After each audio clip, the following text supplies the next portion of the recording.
Welkom bij De Nieuwe Wereld. Mijn naam is Marlies Dekkers en mijn gast vandaag is Tom Nelson.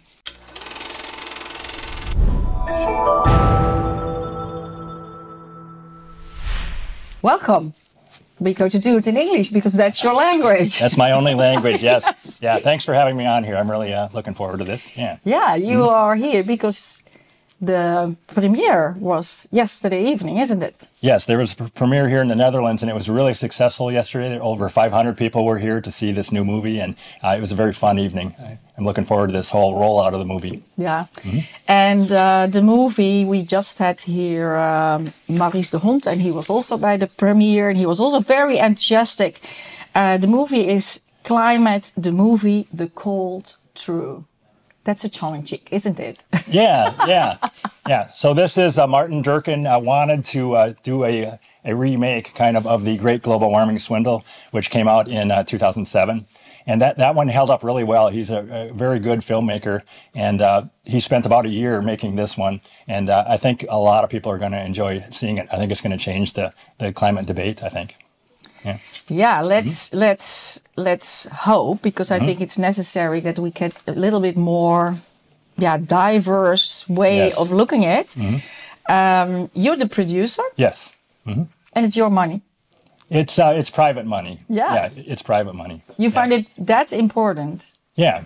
Yeah, it's very important, and it didn't really cost that much to make this movie either, because there were a lot of volunteers that volunteered their time to be in the movie and to even work on the movie. And then Martin uses a lot of stock footage of like ancient Romans and people in the medieval warm period, etc. So yeah, it didn't cost that much. Yeah, but it's a very impressive list of people who speak. Yes. I was really impressed. So, for example, John Clauser, I hope I said the names well. John Clauser, He's a Nobel Prize winner in physics. Yes. Will Happer from Princeton. Stephen Conning. This is his great book. I think excellent book. Yeah. Everybody has to read this one. We call it Unsettled in English. Yeah, Unsettled. Yeah, in Dutch it's Onbeslist, okay. But it means the same. So Roy Spencer, Tony Hiller, it's impressive list. Yeah. And I think the peoples are the most important, what they have to say. Yeah, these are people that have dug into this data very carefully for many years. And what they've done consistently, if you dig into the data, there's absolutely no climate crisis, and the weather's not getting worse, and CO2 isn't the climate control knob. Just about everything that they're telling you is a lie. And anything alarming they're telling you, everything is a lie. There's nothing alarming at all happening with the weather or the climate. Nothing. Yeah, you just said, I think perhaps you used 3 sentences, but that is pretty shocking, because we are... Yeah, is it a hoax, or how do you call it then? Well, Will Happer talks about that, whether it's a hoax or a scam in the movie. And I think he says I can live with hoax, but a scam is a better word. But it is very interesting. I think there's a psychological component to it that I think a lot of the people that are pushing this on us, they sincerely believe it. So groupthink is a big part of it. So it's not like everybody who tells you there's a climate crisis, they're trying to put one over on you and they know that there isn't one. I think a lot of people just think that the experts say there's a crisis, so there must be one. So I think, again, groupthink is maybe the biggest part of this whole thing. Yeah, and what do you think about, I don't know if it's the right English word, but you have something like pollution in the way that you do plastic in the sea, or, you know, that, and CO2. Right. There's also something what is in the mixer, and everything is CO2. Yeah, there's a guy named Dave Collum that was on my podcast, and he talks about how people smuggle other things into the climate debate, like real pollution. Like if you don't think that CO2 is pollution, then you think that mercury pollution is a good thing or something. Yeah. But exactly that. That's a good example. Yeah, we need to throw that out. So this whole idea that CO2 that you and I are breathing out is pollution, it's absolutely not pollution. And more CO2 is better for life on Earth. Right now, there's maybe 425 parts per million of CO2 in the air outside here. And when we're exhaling 40,000 ppm CO2, 100 times what's outside. But CO2 is plant food. It doesn't cause bad weather, and it's just not pollution. So this whole idea that we need to change our lifestyles and destroy our electric grids to fight CO2 is just completely bonkers. I can't believe this thing has lasted as long as it has. But you have a podcast, perhaps good to mention it. Yeah, I do have a podcast. It started in July of 22, and I've done 200 episodes. And I've interviewed a lot of people that are in the movie. I've interviewed Will Happer a couple of times and Willie Soon, and tons of people in the movie have also been on my podcast. And that is one thing that if you see that you're interested in Will Happer and what he's got to say in the movie, then you can hear him on my podcast where he talks at great length about all this stuff. So you can really dig into any individual part of it if on my podcast or elsewhere. Yeah, and learn. But exactly what you said. So, for example, I am a designer, I have my own company. You don't know that. But my company is B Corp, because I'm really, honestly, very take care of the earth. But that's something else. Yes, yeah. Then that's CO2. Yeah, they're completely separate things. Yes. Yeah, there's this whole idea that people like me want to destroy the earth because we don't want to fight CO2. No, I want the earth to be as green as possible for my kids. I don't hate my kids. But this whole idea of fighting CO2, it just doesn't make any sense. And there's so many destructive things that come from that, making stupid energy decisions because you're trying to fight this thing that's not even a pollutant.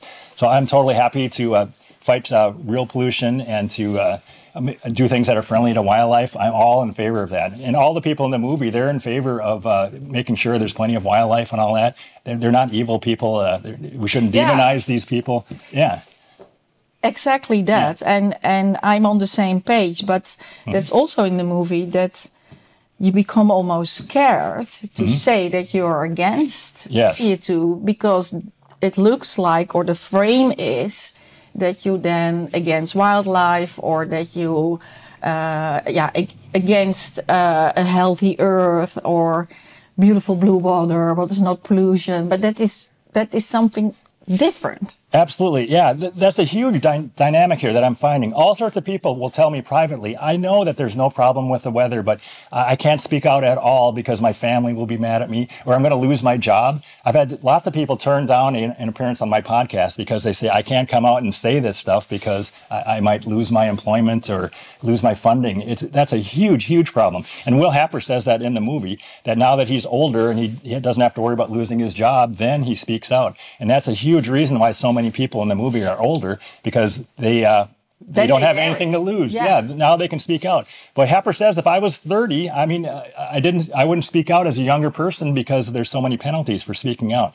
So I think we really need to reverse that, and I think we are going to reverse it. As more people speak out, then there's safety in numbers, and I think this thing could collapse pretty quickly when more people speak out, and it's not the verboten to go ahead and say something that's true about carbon dioxide. Yeah. But let me do first a proper introduction, or who you are. Yeah, I'm Tom Nelson. I am from Minnesota, and I started out as a blogger. I blogged about this ivory-billed woodpecker controversy back in the old days in 2005. It was woodpecker? It was a very interesting controversy, super interesting.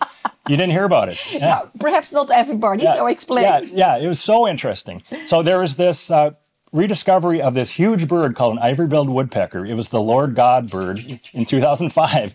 And it was a huge deal. It was announced on public radio in the United States, and people got so excited about the rediscovery of this extinct bird that they drove their cars off the road and they would start crying and stuff because it was such a big deal. And there was a peer-reviewed paper that had 17 authors on it, and it was signed off, I think it was in Science magazine. Everybody agreed this thing had happened, and it was a complete crock. It totally didn't happen. And one of the major pieces of evidence they had for this rediscovery was a 6-pixel ivory bill. 6 pixels. So it had 2 blacks, 2 whites, and 2 more blacks. And that was supposed to be a picture of an extinct bird. And like I said at the time, you could take a picture anywhere around here and blow it up, and you could find this little 6-pixel thing and think, hey, I found an ivory bill in this room. It's completely crazy. That's how crazy this thing was. It took about a year. I worked on my blog, and I I tore apart the evidence bit by bit. It took about a year for this thing to kind of go away. But after about a year, some guy said, you know, the ridiculous evidence in this case, it's just like the global warming thing. Here's why the whole global warming thing, if you look at the evidence in that, it's the same thing. There's nothing that backs it up if you look at it yourself. So I looked at it myself, and within the first day, I realized that this global warming thing, experts say there's a problem, go back to but there's not. Yeah. You talk so. I'm sorry. I'm so excited about it. Yeah. Yeah. But so there was a woodpecker. There was a woodpecker. There used to be a woodpecker. There used to be a woodpecker. Yep.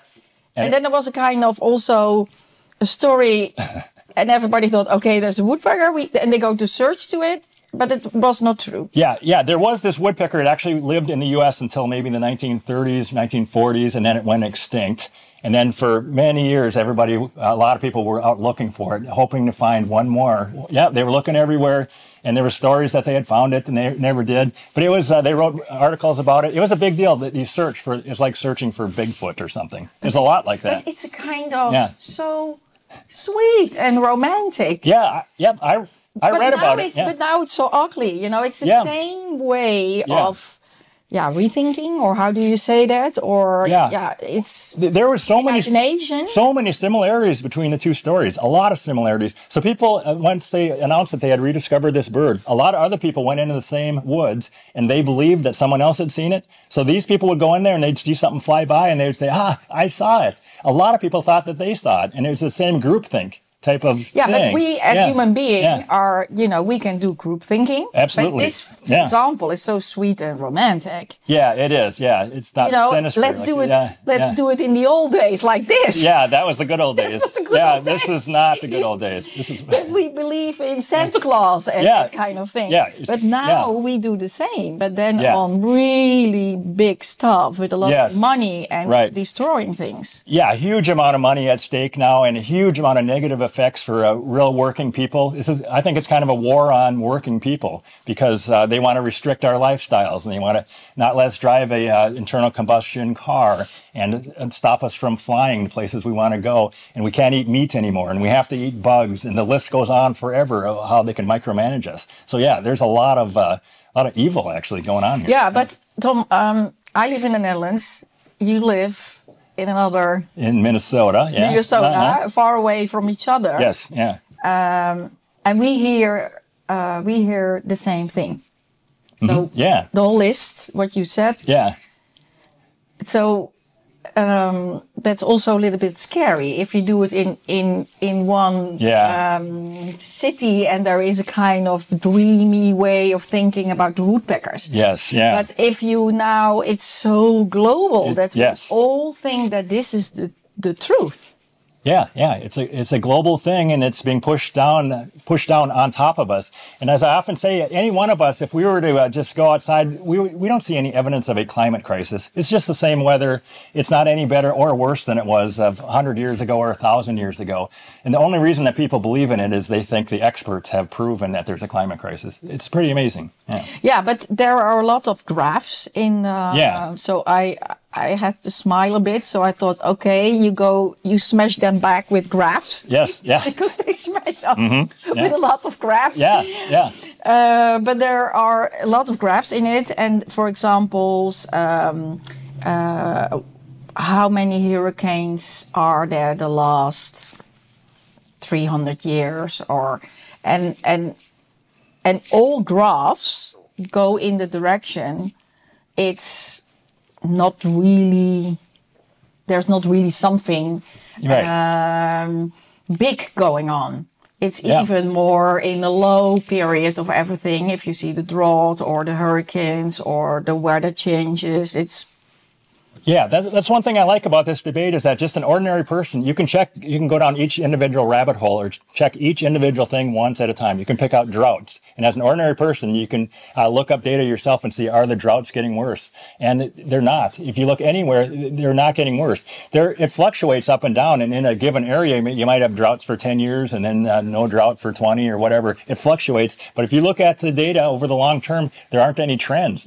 Sometimes it's worse and sometimes it's not. It's not CO2 that's causing it. Something else is, because if it was CO2 that's causing it, we would see the graphs just go up and to the right, and they're not doing that. Yeah, but I think people have just their life and don't have time to go to look what is the global drought or 350 years summer versus winter. You just think I go to play with my children or I go to work. Yep. So we give that to the journalist, to the press. From please, you have to check that. That's your job. And tell us the truth.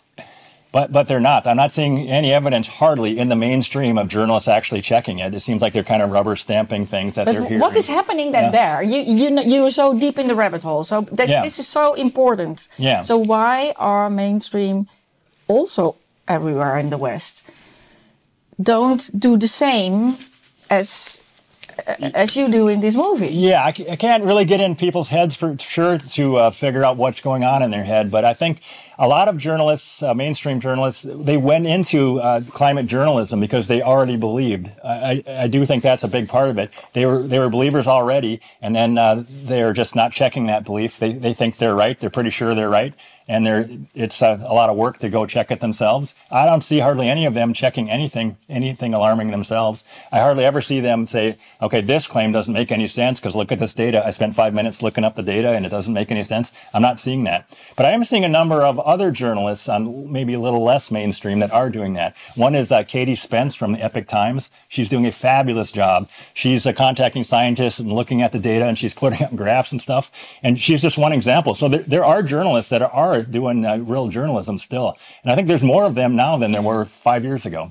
Okay, but we were by the woodpecker, so your story. Okay. So, after the woodpecker story. After the woodpecker, what happened to me after that? Oh, then I started blogging about climate. After this guy sent me this one email, then I was on Blogspot, and I spent years on Blogspot, and I just read everything I could. I had Google searches going up, and I read everything I could about climate, and I just put up little snippets of articles. I'd pick out interesting things, and that's what I did, is I wanted people to come to my blog and find out what's happening in the climate debate. I spent a lot of time doing that, and then when Twitter got bigger, I moved over to Twitter, and eventually in July of 22, I became a podcaster, and since then I've spent a lot of time just interviewing as many people as I can, and I try to interview people on both sides of the debate. I have invited tons of people up from the other side of the debate, and almost all of them ignore me. Almost none of them will come on my podcast, but I'm game to have anyone come on and just let's talk about it. It is controversial, and one thing is nobody understands really what's going on with the climate, with natural variability, because it's so incredibly complicated. The sun's doing stuff and volcanoes, and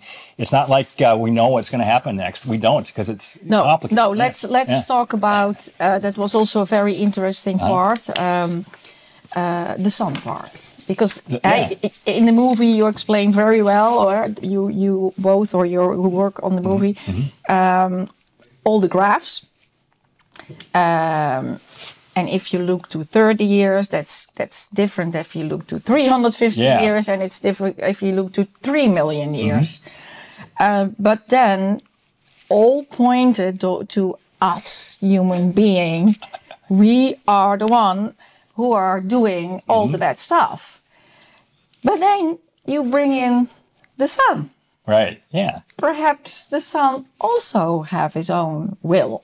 Yeah, I mean, Willie Soon talks about in there that the IPCC wants to just imagine that the sun is not a factor. And he says, from his view, it's 100% the sun and 0% CO2 that's causing the fluctuations. So yeah, the sun has a lot of different ways that it can affect our climate. And can you learn us a bit? Learn us a bit. What can the sun? Because for people, it's just the sun. It's the sun. Yeah, it's very complicated, but there's a way that the sun can influence the cosmic rays that are coming down to the Earth, and that can change the cloudiness. And just a little change of cloudiness can have a huge effect on the climate of the Earth, because clouds are so important to climate and weather. So it's not like a little fluctuation in the sun can make a big difference actually on Earth. And and just there's solar flares. There's some evidence that the changes in solar flares correlate with changes to weather on Earth. But again, it's so complicated on so many different timescales. The Earth is moving through the spiral arms of the galaxy. You may have seen that in the movie. That has an effect on very long timescales. But I've had a lot of people on my podcast that have talked about different effects on different timescales. And some things have an effect on just almost a daily time scale, and sometimes it's century, and it goes up and up and up. As you look through the actual data, you can see all sorts of different cycles that are going on. There's maybe a 180-year cycle, and there might be 10 or more different cycles on different time scales. And then if they're lining up, if they all line up in one way, you might get a very, very warm period, and vice versa for a cold period. But it's just incredibly complicated. And it's not like even these cycles stay exactly predictable, because even something might happen to disrupt those cycles. So I don't know if we're ever going to understand what's going on. Yeah, it's so complicated. It's so complicated. And what helped by me was reading about the chaos theory. Is that the right English word? Say it again. Chaos Theory? Chaos? Yeah. Because they also said if there is a butterfly doing here, can be a tornado by you. Yeah, absolutely. That's not funny. That's a serious thing. Yeah, that's a serious thing. But Christopher Monckton, who is one guy in this debate, he says that even if we understood all these variables that affect climate, we still don't know the initial state of each variable, because we have to know that. We have to know exactly what is the state of all these things that can change, and we don't even know that. We can't really measure the initial state of everything.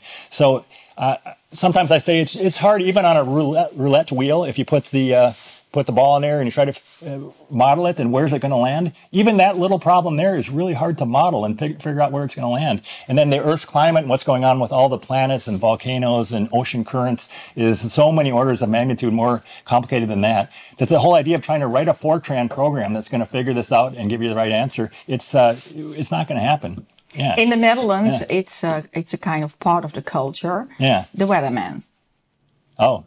Yeah, because what is the weather? Because they can't predict. They can't predict the weather. It's because it's complicated. Yeah.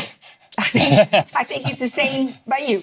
It's complicated. Yes, but same thing. This complicated. This is exactly the point, I think.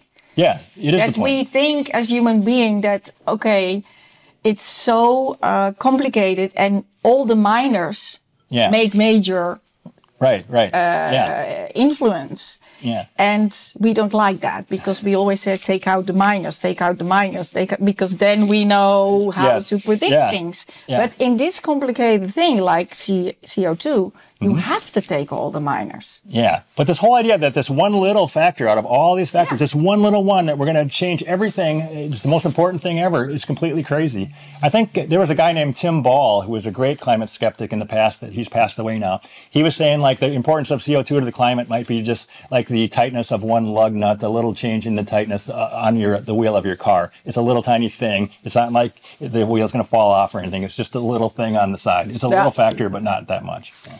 That was also in the movie, sorry, I forgot his name. That's not so good for me. But the one from Greenpeace. Yeah, Patrick Moore with that book there, Fake Invisible Catastrophes in My Language. Yeah, it's a great book. It's a great book, but also interesting, because he was in the start of the movement. Yeah, co-founder of Greenpeace. Yeah. Mm-hmm. Yep. So, can you? Why is he still, on the case, and said he was the one who's most? This is a lie. It's not true. Yeah. That's pretty powerful stuff, because he used to be in Greenpeace. It's not like he hates the planet or anything, but as I understood it, he was in Greenpeace until they kind of went crazy, and then he got out of there. But he is super duper knowledgeable, and he's written this excellent book, and I've heard him speak in person. He just knows a lot about Earth's climate, but of course he doesn't understand it completely, but he understands it enough to know that CO2 is not the climate control knob. But I have one more story about him, is that another guy in the movie you may have seen is Gesprek Machogu. Mm-hmm. He's a farmer from Kenya. And I really like that guy. He works hard. He's farming with a hoe for long periods of time, and then he's got his own Substack. He's a very brilliant guy in terms of talking about the climate. But anyway, this Gesprek guy, he was a Greenpeace type about 4 years ago himself, and then he read that book from Patrick Moore, and that opened his eyes, and he started questioning the whole thing. And very quickly, he started learning more about it, and he switched to the skeptic side, because there's so many great arguments made in there. So I think tons of people can be like Gesprek and may have believed it or been a Greenpeace type, but once you learn more, you are not going to follow this craziness. Yeah. Mm-hmm. Kind of the second part of the movie is more follow the money. Yes, yeah. Yeah, there's so much money involved here. You hear numbers like $40 trillion US, et cetera. That's so much money is spent on climate science, just on climate science, and that's just a small part of the whole thing. We're talking about, again, getting rid of real cars, internal combustion cars in maybe California, that everyone has to drive an electric car somehow to fight CO2. And so many of these decisions are crazy, these big money decisions, because like in California, right when they announced that they were going to go to all electric cars, right that same week they said, if you have an electric car, we don't want you to be plugging it in because we don't have enough power in the system. Yeah, we are in the Netherlands almost also there. So first everybody has to go electric, and then they said, we don't have enough. Yeah, so it's just amazing that there needs to be more adults in the room and say, okay, we got to figure this out. We can't just, we can't just announce it's going to happen and it's going to happen. We have to obey the laws of reality and physics. And so many of these solutions, they're not going to have any effect on climate and weather at all anyway. That's what I'm saying. If we spend this $40 trillion, we do anything we want, we never eat meat again, all this stuff, we all live in a cave, it still is not going to have any measurable weather or climate benefit ever. That's what I would say. It's not enough to measure. Yeah. Am I naive? Because what I think, if you do the follow the money, so do for example the car industry. Yeah. For example, Tesla, Elon Musk, but he's not the one who takes the decisions. We have to do all electric cars. Yeah. So there is, so that people earn money to it, but it looks like there are different areas. Yeah, it's coming down from bureaucracy. There's all these perverse incentives to do things that don't make any sense, like big incentives to get people to go into Teslas or electric cars. I've been hearing about those just this week, where there's all these different, in different countries, there's big incentives to, if you drive a Tesla per month, your cost, if you have a company car and you drive a Tesla, your tax will be like 1/30th of it. That was the same here. I just heard about this in the UK. Yeah, same here. It was here. So huge incentive. Yeah. So there's all these crazy incentives. And of course, people, even if they don't believe in the climate scam at all, and they're looking at these two choices, they have to make the one that, it's a factor of 30 for them, they're going to drive a Tesla, even if they don't believe in global warming at all. No, I know, but that is the government. Yeah. They don't get the money from that. It's just, I think they do that because they believe really that this is good for the earth and for the people.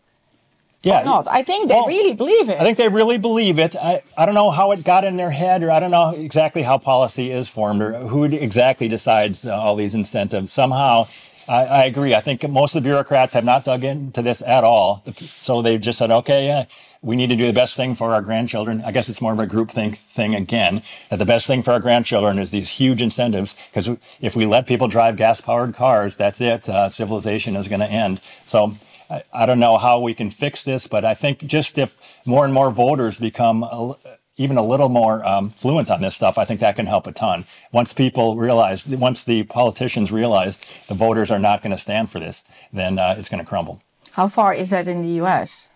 How far away is that? Yeah. I think it's close. I think it is. Overall, I think there's a huge amount of awakening happening in the last few years. I've talked to a lot of people about that there's tons of people maybe 4 or 5 years ago, including Gesprek that I mentioned, that they just kind of believed experts on everything, that you don't have time to look into everything. If doctors tell you to do this certain thing, then you should do it. But during the COVID thing, I think a lot of people realized the experts may not have your best interests at heart, and maybe it's best to check into things for yourself. And I think enormous amounts of people are saying, okay, what else are they lying to us about? And the answer is a lot of things that they're lying to us about. And I'm really noticing that myself as I listen to podcasts from doctors who've been talking about COVID. A lot of them are saying, what else are they lying to us about? And they're starting to talk about climate change. I was just on a podcast from Dr. Ahmed Malik, and he followed that route himself. Now he's a good climate skeptic. He's checked into it, and he wasn't even looking into the issue a few years ago. A lot of people are following that path. Yeah, but there's also, on the other side, also a discussion now in the Netherlands, that if you are a doctor and you said climate change don't have an effect on your patient's health, then you can get a penalty or something. Yeah, I think so. I think there's all these crazy things that are happening still. Crazy things. That's the world where we are living. Yeah, it's a crazy world, but I think it's not going to stay crazy. I don't think it is. I don't think it can. People are optimistic. I am optimistic. I'm absolutely optimistic that it's not going to stay this way. It's way too crazy. And yeah. But how have we come so far? Yeah. Because, okay, in your movie, you show that how much money is involved at the end.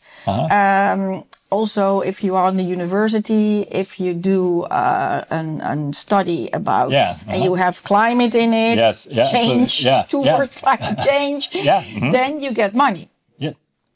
And it was the same with COVID. If you do with COVID, then also you get a lot of money. So but you know, they're kind of opportunistic, we call that in the Netherlands. Who think, okay, I can earn money on it. So good for me. But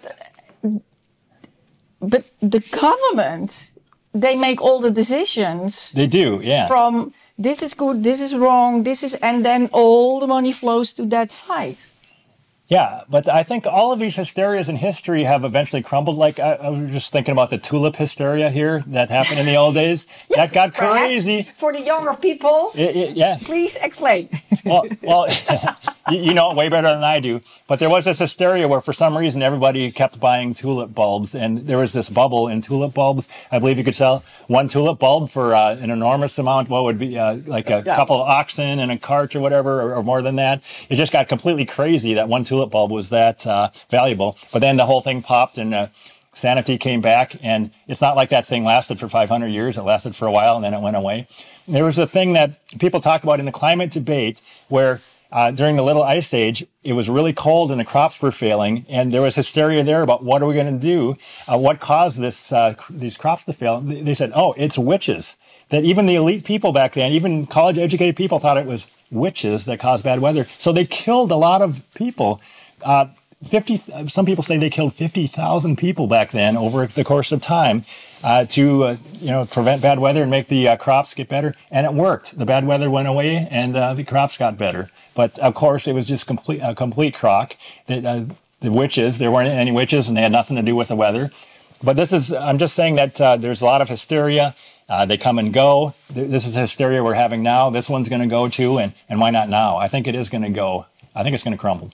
Soon. Yeah, and then the title, the tongue-in-cheek, the call through. It's the movie also explained that the current ice age, the glacial maxima, the glacial minima. Explain. Okay. Yeah, Patrick Moore explains that very well. That we are currently in an ice age right now. The people. It's new for a lot of people. Yeah. We are currently in an ice age. We have ice at both poles. And for most of the last 500 million years, we didn't have ice at the poles. So naturally, for most of that time, it was much warmer than it is now. And for millions of years, if you start back, I think 3 million years ago, it's much cooler now than it was then. So it's completely crazy to think, oh no, the Earth is way too hot and we're all going to die when we are currently in an ice age. It's a little bit warmer than it was in 1850, but I think Will Happer says if you think that's a big problem, what are you smoking? He says that in the movie as well. So it's just a hysteria over just nothing.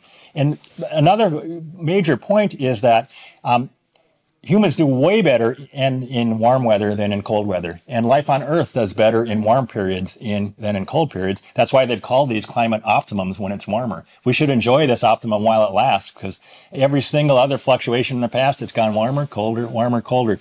And this whole idea that it's just going to go warmer, warmer, warmer forever, I would bet huge amounts of money it's not going to happen. They just keep up and down. It's up but and they down. Also said if there is no ice on the poles, then we go to die, because then the reflection is not good, and the white has to reflect to the clouds and the seas, and then the whole thing's going collapse. Yeah, so that's a concept known as positive feedback, that a little warming for other reasons causes more and more warming. So the feedbacks are positive. So as it keeps warming, it just keeps warming faster and faster until the Earth becomes uninhabitable. But that's never happened in the past.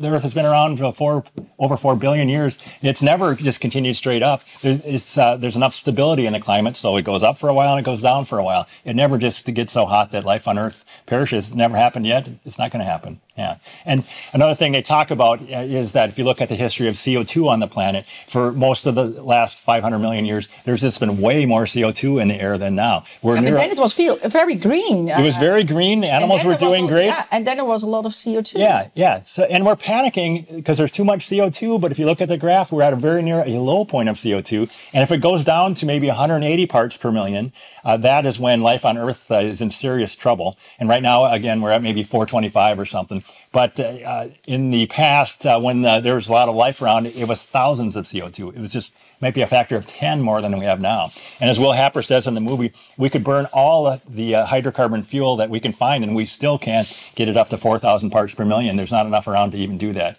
So, but then we also can't live if you put it so low. If we put it so low, we can't live. Yeah. That's also... Yeah. Yeah, that's a way bigger problem. In general, cooling is a problem. Warming from here, not a problem. It's cooling we should fear. And I'm not afraid of it, but cooling would be way worse. The whole idea that we want temperatures to go back to where they were in 1850, it was a little cooler in 1850, we don't want that. And we don't want less CO2 in the air. One thing about the CO2 between 280 in maybe 1850 and 425 now, that additional CO2 has been great for crop growth. So CO2 isn't the climate control now, but it really is good fertilizer for plants. It's plant food. Yeah. So we want more. Yeah, we want CO2 more. Is good. It's good. It yeah. Is. Mm-hmm. Yeah. We love CO2. T-shirts with we want CO2. Yeah, you've seen those. I've seen them. Yeah. There was also a woman in the documentary. I forgot her name. Yeah, Sally Baliunas. Yeah. Yeah. And also a kind of sad story that she also stepped back from her job. Yeah, yeah. All she wanted to do is she was doing great science and telling the truth, but she got so much flack and so much pushback. Both her and her family were suffering, so she just had to take early retirement. And it's just sad. I think, scientists should be allowed, of course, to dig into everything and to say what they think, and nobody should be canceled. And I think that's going to go away too. I do. Again, I'm optimistic. Yeah, I'm happy that you're optimistic. Yeah. But in the bigger scheme, you said... when there are, also in the past, if there are changes, then the human being becomes in panic. Or they say it's the witches. They say it's... Yep. So it's also part of us. It is part of us. And in the 70s, there were people that were very concerned because the Earth really did cool between the 1940s and 1970s. And there was reporting in the mainstream press saying, if this keeps continuing, maybe, we freeze that. Yeah, maybe. There was Leonard Nimoy did a special about that, about a looming ice age. And didn't happen. Right about when he did that, that's when it turned around and started warming again. Yeah. So up and down. Yeah, up and down. Yeah. But is it also that we are so well organized now that we had that the group thinking is the same by you as here, because we are so well organized that it now has an impact.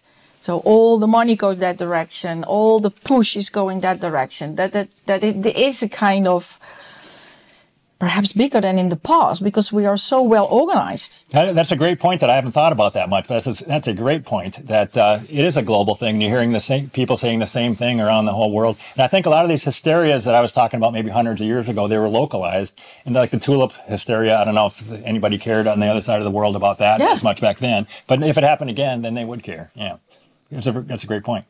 Yeah, but you're optimistic, so I want that you said, but still, I'm optimistic. Well, I'm still optimistic because it can go the other way, too.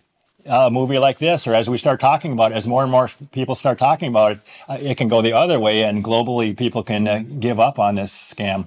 So I don't think we have to fight it one local place at a time. I think the whole thing might crumble. Okay, I want to be optimistic, but also the other.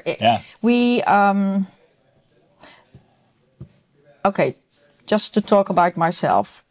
If I look to the sky and feel the wind, I have no clue.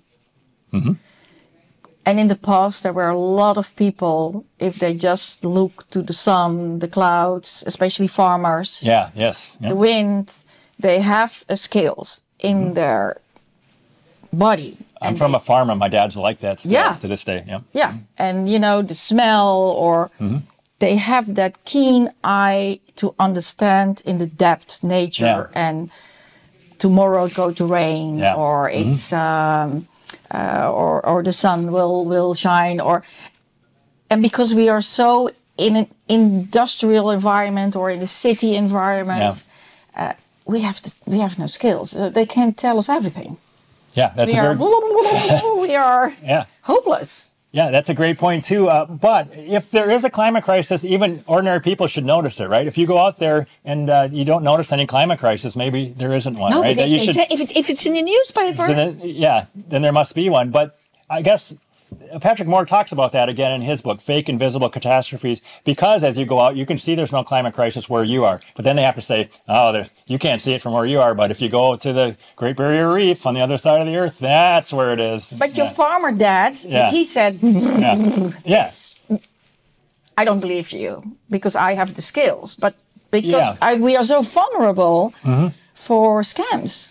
Yeah, you mentioned farmers. I think it's particularly hard to sell this scam to farmers, to old farmers. My dad's 95 now, and he's constantly saying, you know, this is a really cold spring, but in 65, boy, that was a cold spring. They remember. So they remember because he's out there all the time, and it made a big difference to him, whether it was cold and how long the growing season, early frost, and he remembers the Dust Bowl. He was a little kid. He remembers the dust blowing through his farm and all that stuff. So yeah, I think it's way easier to sell it to both young people. City people. Yeah, city people and young people, because this might be the first time they've really heard this. And as you get older and older, there's so many of these environmental scares and all sorts of scares. And one after another, you see them all fizzle away. So I think it's way harder to sell to more experienced people. But we also had a period of acid rain. Yes, that went away too, didn't it? Yeah. You had that also. Yeah, we had that, but I haven't heard people, they don't talk about it anymore. It just what went was away. That? I don't know what it was. I think it was a scare. Yeah. It was a scare that went completely away. It crumbled. I remember people talking about it all the time, maybe 89 or so. That was a big thing. But yeah, it's gone now. You don't hear much about the ozone hole anymore. All sorts of scares. They just keep coming and going. Where's that, the ozone hole? I think it's natural. I think it's fluctuating naturally, I think. Yeah. But that is, I think, if you read these books and look at it, then it's also be humble to nature. It's so complicated. It's kind of still magic. It is still magic, And you can study it all you want and have this idea of what's going to happen in the next 10 years, and you're going to get fooled. It's going to make a fool of all of us, I think. But I think both of us are say, okay, be good for the earth, take care, that's something else. And we encourage that. Yep, that's totally fine. Yeah. But we need to make smart decisions and don't let people scam us. And take people's job and and listen to both sides. Listen to everybody. Think for yourself. It's very important. Yeah. Thank you so much. Thank you. Yeah, I enjoyed this.